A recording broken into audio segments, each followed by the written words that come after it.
पण मी तुला लग्नाला माती घातल्यावर तू गप्प का होतीस?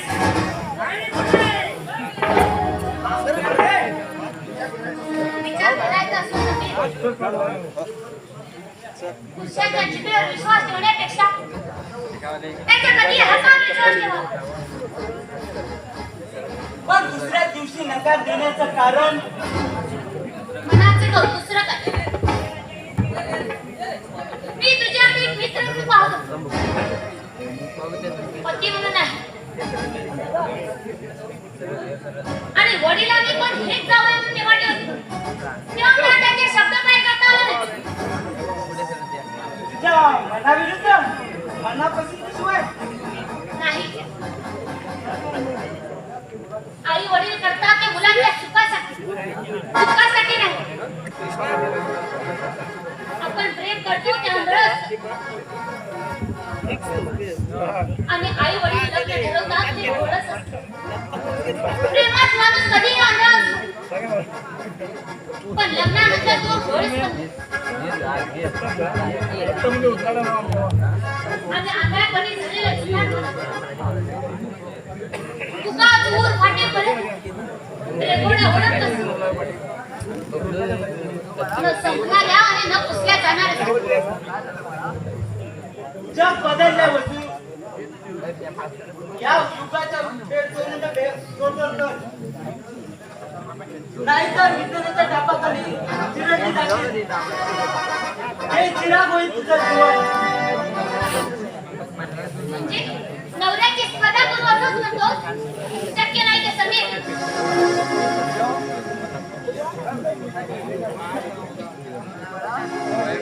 कदाचित माझं मन पडलं, माझ्या चुकात विष घालवण्याचा निर्णय घेतला.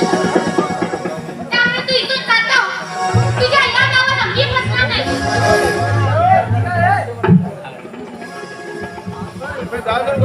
काटा घालायचा विचार नाही, पण तुझा पुढे चाललेला कला मुलासाठी काटा घालण्याचा विचार आहे. तू एक श्रेष्ठ अभिनेत्री आहेस. तुझी छबी 2 वर्षानंतरही अजून या लोकांसमोर आहे. अप्रतिम अभियान, तू सर्वांची हृदय जिंकलीस. अप्रतिम. मग मी काय करावं असं म्हणतो? अगं मी एक प्लॅन आणलाय. तू हा पेशा करून कलेची सेवा करावी. तुझ्या अभिनयाच्या चातुर्याने पुन्हा एकदा या रसिकांना खुश करावं. आणि त्यावर तुला पैसे कमवायचे असत ना? समीर, तमाशात नाचणं कधी सोपं असतं, पण संसारात नाही समीर. आणि ते तर मुळीच नाही.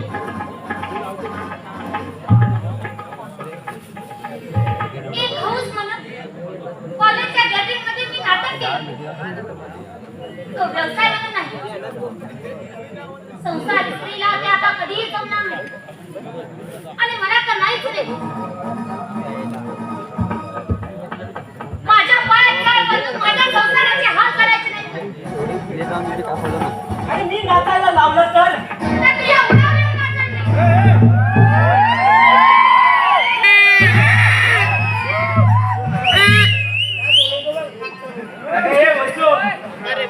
तुला माहितच आहे, तुझा नवरा मी एकाच ऑफिस मध्ये काम करतो. कमी जास्त करायला वेळ लागणार नाही. म्हणजे काय करणार आहेस? तुझ्या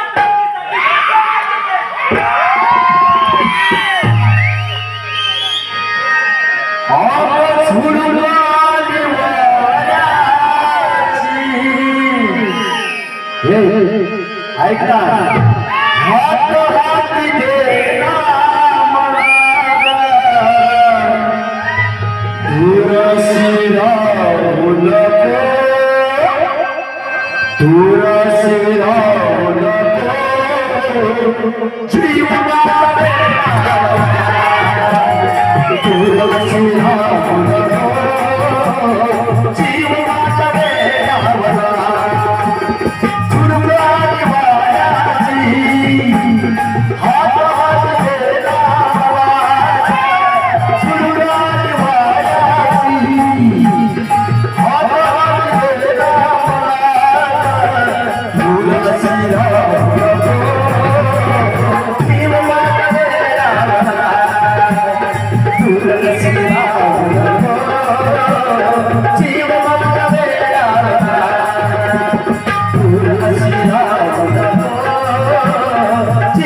Thank you.